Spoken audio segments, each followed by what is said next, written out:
கர்த்தருடைய பரிசுத்த நாமத்துக்கு மேம்படாதாக வெளிச்சத்தின் பாதைக்கு உங்கள் அன்பு நாளைக்கு நல்ல கூட ஒரு கடைக்கு இட்டுன்னு போனார். கடைக்கு இட்டுன்னு போயிட்டு, இன்றைக்கு உங்களுக்கு சாப்பிடுகின்ற ஒரு பொருளை நான் வாங்கி கொடுக்க போகிறேன்.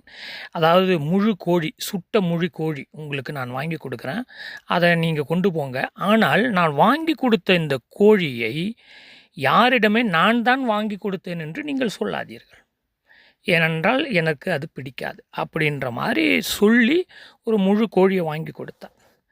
பிரியமானவர்களே, உலகத்தில் இருக்கிற ஒரு மனிதன், இயேசு கிறிஸ்துவை அறியாத ஒரு மனிதன், ஆனால் அவர் ஒரு பெயரளவில் அவர் ஒரு மதத்தை பின்பற்றக்கூடியவராக இருந்தாலும் கூட, ஒருவருக்கு அவர் வாங்கி கொடுத்த பொருளை, அந்த பொருளை இவர்தான் வாங்கி கொடுத்தார் என்று மற்றவர்களுக்கு விளம்பரம் செய்யாதீங்க, அப்படிப்பட்ட ஒரு விளம்பரம் பிடிக்காது என்று சொல்லுகிறார். பிரியமானவர்களே, பல செய்திகளில் எச்சரிப்பை குறித்து தொடர்ச்சியாக நான் பேசி வருகிறேன். இன்றைக்கு இயேசு கிறிஸ்துவனுடைய பிரசங்கத்தில் வந்த முதல் எச்சரிப்பு அப்படி என்ன என்பதை, சில எச்சரிப்புகளை மட்டும் இன்றைக்கு நாம் பார்க்கலாம். வருகின்ற நாட்களில் சில உதாரணத்தோடு நம்ம பார்க்கலாம். அப்போ இயேசு கிறிஸ்து முதல் முறையாக எச்சரிக்கையாக இருங்கள் என்ற வார்த்தையை அவர் பேசும்பொழுது, இந்த தர்மம் தானம் செய்கிறோம் பார்த்தீங்களா, அதில் விளம்பரம் பண்ணக்கூடாது என்பதை குறித்து பேசுகிறேன். இதை நான் பல முறை பேசிட்டேன். ஆனால் இன்றைய சூழலில் பேச வேண்டிய அவசியம் ஏன்னு சொன்னால், அரசியலில் வருகிறவர்களும் சரி, அரசியலில் இருக்கிறவங்களும் சரி, விளம்பர பேய் என்று சொல்லலாம், விளம்பர பித்தன் என்று சொல்லலாம். அதாவது விளம்பரத்துக்காக, புகழுக்காக ஒரு கீழ்த்தரமாக, அதாவது அந்த மக்களை நிற்க வைத்து படம் பிடித்து வீடியோ எடுத்து இன்றைக்கு சமூக வலைத்தளங்கள்லையும் சரி, இவர்கள் முன்னேறுவதற்காகவும், இல்லை இவர்களுடைய பெயர் பெறுவதற்காகவும், இல்லை இது மூலயமா இன்னும் மக்களை சுரண்டி, அதாவது பணம் சம்பாதிக்கலாம், ஊழல் செய்யலாம் என்பதற்காக. இது ஆன்மீகத்துக்கும் பொருந்தும், அரசியலுக்கும் பொருந்தும், சமூகத்துக்கும் பொருந்தும். சரி, பாயிண்ட்டுக்கு வருகிறேன் நான். அப்போ மனுஷர் காண வேண்டுமென்று அவர்களுக்கு முன்பாக உங்கள் தர்மத்தை செய்யாதபடிக்கு எச்சரிக்கையாயிருங்கள். மத்தேயு 6ஆம் அதிகாரத்தை வாசித்து பாருங்கள், 1வது வசனம். அப்போ இப்படி நீங்கள் செஞ்சீங்கன்னா பரலோகத்தில் இருக்கிற உங்கள் பிதாவினிடத்தில் உங்களுக்கு எந்த பலனும் இல்லை அப்படின்னு சொல்கிறார். இதை சிம்பிளான ஒரு தமிழில் நான் விளக்குறேன்னே. அதாவது எப்படி எடுத்துக்கலான்னு சொன்னாக்க, நீங்கள் உலகத்தில் எந்த பகுதியில் போய் கடலுக்கு போனாலும் அலையை பார்க்கலாம். ஃப்ரான்ஸில் சில கடற்கரைக்கு நாங்கள் போகும்பொழுது, அப்போ சில கடற்கரைகளுடைய அலைகள் நன்றாக இருக்கும், சில கடற்கரையினுடைய அலைகள் மெதுவாக இருக்கும். அப்போ தைரியமாக நம்ம ஒரு குறிப்பிட்ட அளவுக்கு நம்ம போகலாம். ஆனால் சில கடற்கரையில் இறங்கவே முடியாது. பாண்டிச்சேரியில் நீங்கள் பார்த்தீங்கன்னு சொன்னால், அவ்வளோ பெரிய பாறாங்கற்களை கொட்டியிருப்பார்கள். இறங்கக்கூடாது என்று போலீஸ் உத்தரவு, பாதுகாப்பு உத்தரவு. அப்படி மீறி ஒரு வேளை மறைந்து இறங்கி ஒரு வேளை மாட்டணும்னு சொன்னால் இறந்தே போய்க்கிறாங்க பலர். ஃப்ரான்ஸுக்கு இங்கேருந்து பாண்டிச்சேரிக்கு போய் குளிச்சவங்க கூட இறந்துக்கிறாங்க. சரி, அப்போ இந்த அலைகள் இல்லாத கடலை நாம் பார்க்க முடியாது பூமியில். அப்போ ஒரு கவிஞர் சொல்லுகிறார், அதாவது நீ தர்மம் செய்கின்ற காரியம் எப்படி இருக்கணும்னா, அலைகளே இல்லாத கடலை போல இருக்கணும். முடியுமா? அப்படின்னா எந்த அர்த்தத்தில் அந்த கவிஞர் சொல்கிறார் என்பதை நாம் சிந்தித்து பார்க்கணும். எவ்வளோ அருமையாக எழுதுறாரு பாருங்க. அப்போ அலையே இல்லாத கடலை பார்க்க முடியாது. ஆனால் நீ செய்கின்ற தர்மம், தான தர்மம், மற்றவர்களுக்கு உதவுகின்ற காரியம் அலையே இல்லாத கடலை போல இருக்கணும். இன்னொரு வரி அவர் எழுதுறாரு, சத்தமே இல்லாத காடுகளைப் போல, சத்தமே இல்லாத மலைகளைப் போல இருக்கணும் அப்படின்றாரு. நீங்கள் காடுகளில் போனீங்கன்னா, சாதாரணமாகவே எங்கள் வீட்டுக்கு பின்னால் நீங்கள் பார்த்தீங்கன்னு சொன்னால், மரத்தில் குருவிகள் பாட்டு பாடிக்கொண்டு சத்தம் போட்டிருக்கும். காலையில், மதியானம், இரவு. சாதாரண நம்ம வசிக்கின்ற இடத்துல சத்தத்தை அப்போ மலைகள்லையும் காடுகள்லையும் எப்போதுமே சத்தம் இருந்து கொண்டே இருக்கும். ஆனால் தர்மம் செய்கின்ற காரணம் சத்தம் இல்லாமல் இருக்கணுமா? பிரியமானவர்கள, கிறிஸ்தவ சமுதாயத்தில் இருக்கிறவங்கள, இந்த பாஸ்டர்களே, ஊழியர்களே, விசுவாசிகளே, காணிக்கை போடுறதுல, சபைக்கு பொருள் வாங்கி கொடுக்கறதுல, சபைக்கு வேலை செய்யறதுல, அது மாத்திரம் மற்றவர்களுக்கு உதவி செய்யறதுல எத்தனை விளம்பரம், எத்தனை பெருமை. ஆனால் இயேசு கிறிஸ்து தொடங்கும் போதே முதல் முறையாக எச்சரிக்கையாக இருக்கின்ற வார்த்தையை பிறருக்கு உதவி செய்வதை குறித்து பேசுகிறேன்.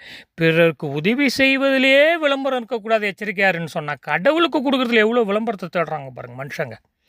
இப்போ அரசியலுக்கு வருகின்ற விஜயாக இருந்தாலும் சரி விளம்பரம், ஏற்கனவே இருந்த அரசியல்வாதிகளாக இருந்தாலும் விளம்பரம், இப்போ ஆளுகின்றவர்களாக இருந்தாலும் விளம்பரம், எல்லாவற்றிலும் விளம்பரம். ஆனால் கிறிஸ்தவ மிஷினரிகள் வரும் நாட்களில் நான் பட்டியல் ரெடி பண்ணுகிறேன். தமிழ்நாட்டுக்கு வந்த கிறிஸ்தவ மிஷினரிகளுடைய செய்த காரியங்களை எத்தனை பேர் விளம்பரம் பண்ணுறீங்க?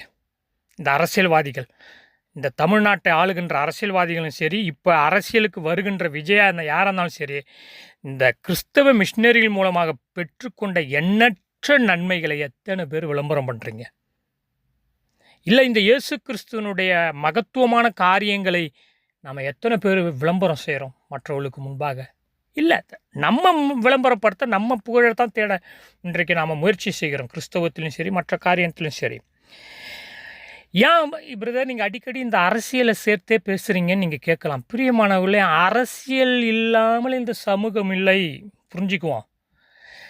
அரசியலோடு தான் இந்த சமூகம் இருக்கிறது, இந்த சமூகத்தில் தான் கிறிஸ்தவ பணி இருக்கிறது, இந்த சமூகத்து மக்களைத்தான் திருத்துவதற்கு இந்த கிறிஸ்தவ பணி, கிறிஸ்தவ பணியாளர்கள், கிறிஸ்தவம் இருக்கிறது என்பதை நாம் புரிந்து கொள்ள வேண்டும். சரி, இரண்டாவது காரியத்துக்கு நான் நேராக போயிடுறேன், ஏன்னா நேரம் போய்கொண்டிருக்கிறது. இரண்டாவது எச்சரிப்பு இயேசு கிறிஸ்துவ கள்ள தீர்க்கதரிசிகளுக்கு எச்சரிக்கைங்க. அவர்கள் ஆட்டுத்தோலை பொறுத்து கொண்டு உங்களிடத்தில் வருவார்கள், உள்ளத்திலோ அவர்கள் பட்சிக்கிற ஓநாய்க்கள். நாட்களில் சொல்கிறேன், யாரெல்லாம் பட்சிக்கிற ஓநாய்க்களாக இன்று உருவெடுத்து கொண்டே வருகிறார்கள். 30 வயசு, 40 வயசு, 50 வயசு, 60 வயசு, அப்படியே பட்சிக்கிற ஓநாய்க்களாக. பட்சிக்கின்ற காரியம் என்னன்னு சொன்னால் ஒன்றுமே இல்லாமல் ஆக்கிடும். இப்போ பார்த்தீங்கன்னா ஃப்ளைட்டு சம்பவத்தை நம்ம பார்த்தோம். இந்தியாவில் நடந்த, அகமதாபாத்தில் நடந்த ஃப்ளைட்டினுடைய சம்பவம் எல்லாரையுமே பட்சித்து போட்டது. பரிதாபமான ஒரு நிலைமை. கண்ணே சிந்துகிறோம் நாம் எல்லோருமே.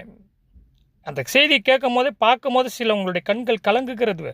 வெளிநாட்டிலையும் சரி உள்நாட்டிலையும் சரி, ஐயோ அப்படின்று முன்பின் தெரியாதவர்கள் தான். ஆனால் மனிதன் கருகி ஒன்றுமில்லாமல் ஆகும்போது கலங்குகிறார்கள்.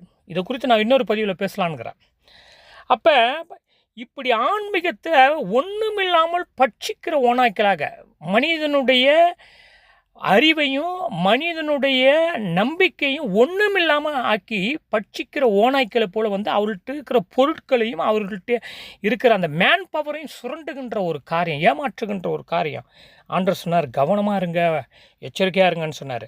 இந்த வசனத்தை குறித்து ஒரு நாட்கள் இன்னும் ஆழமாக நம்ம சிந்திக்க போகிறோம். மூன்றாவது எச்சரிப்பு, ஆண்டவராக இயேசு கிறிஸ்து கூட மனுஷர் குறித்து எச்சரிக்கையாக இருங்கள். மத்தேயு 10ஆம் அதிகாரம் 17வது வசனத்தை வாசித்து பாருங்கள். மத்தேயு 7:15 வாசித்து பாருங்கள். மனுஷரை குறித்து எச்சரிக்கையாக இருங்க. பார்த்தீர்களா? நான்காவது காரியம், ஆண்டவராக இயேசு கிறிஸ்து பரிசேயர் சதிசேயருடைய உபதேசத்தை குறித்து எச்சரிக்கையாக இருங்கள். மத்தேயு 16:6 வாசித்து பாருங்கள். அப்போ பரிசேயர் சதிசேயருடைய உபதேசம் முதல்ல என்ன மாதிரி உபதேசம் என்பதை நம்ம கண்டுபிடிக்கணும். அப்போ இன்றைக்கு சமூக வலைத்தளங்களில் புது புது டைட்டில் போட்டு நேரலையில் அற்புதம் சுகமளிக்கும் கூட்டம், நேரலையில் நீங்கள் எங்களோடு இருந்தீங்கன்னா உங்களுக்கு எல்லாம் கிடைக்கும், எல்லாம் டபுள் எல்லாம் பெற்றுக்கொள்வீங்க. நேரில் வந்து இந்த கட்டடத்துக்குள்ளே வந்தாலும் சரி, இந்த மலைக்கு வந்தாலும் சரி, கோபுரத்துக்கு வந்தாலும் சரி, இந்த மீட்டிங்க்கு வந்தாலும் சரி, அதாவது பிரியமானவர்களே, ஆண்டவர் அற்புதம் செய்கிறார், அதில் மாற்று கருத்தே இல்லை. ஆண்டோட அற்புதத்தை ஒரு நாட்கள் நான் கொண்டு வரேன். ஒவ்வொரு அற்புதத்திற்கு பின்னாலையும் இயேசு கிறிஸ்து என்ன செய்ய சொன்னார், மக்கள் என்ன செய்தார்கள், சில இடங்களில் செய்யாமையே இயேசு கிறிஸ்து என்ன செய்தார், சில இடங்களில் விசுவாசத்தின் அடிப்படையில் அற்புதம் நடக்குது, சில இடங்களில் விசுவாசிக்கவே இல்லை, ஆனால் ஆண்டவர் அற்புதம் செஞ்சார். அப்போ இந்த ரெண்டு காரியத்தை பேலன்ஸ் பண்ணி பார்க்கணும் இன்றைய ஆன்மீக உலகத்தில், சத்தியத்தில். அப்போ இந்த உபதேசம், கள்ள உபதேசத்தை குறித்து, பரிசேயர் சதிசேயருடைய தவறான உபதேசத்தை குறித்து கவனமாக அன்று எச்சரித்து போல இன்றைக்கு பல உபதேசம் இன்றைக்கு புளித்த மாவை போல இருக்கிறது, கெட்டுப்போக பண்ணுகிறது மனித ஆன்மாவையும் ஆவியையும் வழியையும். கவனமாக இருங்கன்னு இயேசு சொன்னார். அடுத்த காரியம், முக்கியமான காரியம் சொல்லி நான் நிறைவு செய்கிற நேரம் போயிடுச்சு. இந்த சீரியலில் ஒருவனும் அற்பமாக எண்ணக்கூடாது. அப்படி எண்ணாத எச்சரிக்கையாரு. எல்லாரும் மனிதர்கள். எத்தனை ஜாதி, எத்தனை பாகுபாடு, எத்தனை ஏற்றத்தாழ்வு இன்றைய கிறிஸ்தவ சமுதாயத்தில். ஒவ்வொரு ஊருக்கு போனால் அந்தந்த சபைகள்லேயும் பார்த்திங்கன்னா ஜாதி பாகுபாடு, நிற பாகுபாடு, மொழி பாகுபாடு, காசு கொடுக்குறவன் கொடுக்காதவன் பாகுபாடு, படித்தவன் படிக்காதவன் பாகுபாடு, அந்தஸ்து பாகுபாடு, இதெல்லாத்தையும் கலைந்தெறிவதற்காகத்தாங்க கிறிஸ்தவம் உருவானுச்சு. ஆனால் இன்றைக்கு கிறிஸ்தவத்திலே இதெல்லாம் இன்றைக்கு கிறிஸ்தவத்தையே சீரழித்து கொண்டிருக்கிறது. எனவே இன்னும் அநேக எச்சரிப்புகளை இயேசு கிறிஸ்து எச்சரிப்புகள் ஒரு நாளில் பார்க்க போகிறோம். இதில் ஒரு வேளை நாம் சிக்கியிருந்தால் ஆண்டவர்கிட்ட மன்னிப்பு கேட்டு மனம் திரும்புவோம், ஜெபம் செய்வோம். எங்கள் அதிகமாக நேசிக்கிற பரலோக பிதாவே, நீர் கொடுத்த எச்சரிப்புகளை நாங்கள் அசட்டையாக எண்ணி விடாதபடி, ஆண்டவரே விளம்பரம் தேடாத போய்கிட்டு புகழ் தேடாதபடி, ஆண்டவரே பொய்யான உபதேசத்துக்கு பின்னால் கள்ள உபதேசத்துக்கு பின்னால் போய்விடாதபடி, மனுஷனை குறித்து எச்சரிக்கையாக இருந்து மற்ற உபதேசங்களை குறித்து நாங்கள் எச்சரிக்கையாக இருந்து ஒருவரையும் அற்பமாக எண்ணாதபடி நாங்கள் விழிப்பாக இருந்து உம்முடைய நாமத்தை மற்றவர்களுக்கு காண்பிக்க எங்களுக்கு கிருபை செய்வீராக. இயேசு கிறிஸ்துவின் மூலம் தாழ்மை ஜெபங்கள் நல்ல பிதாவே, ஆமென்.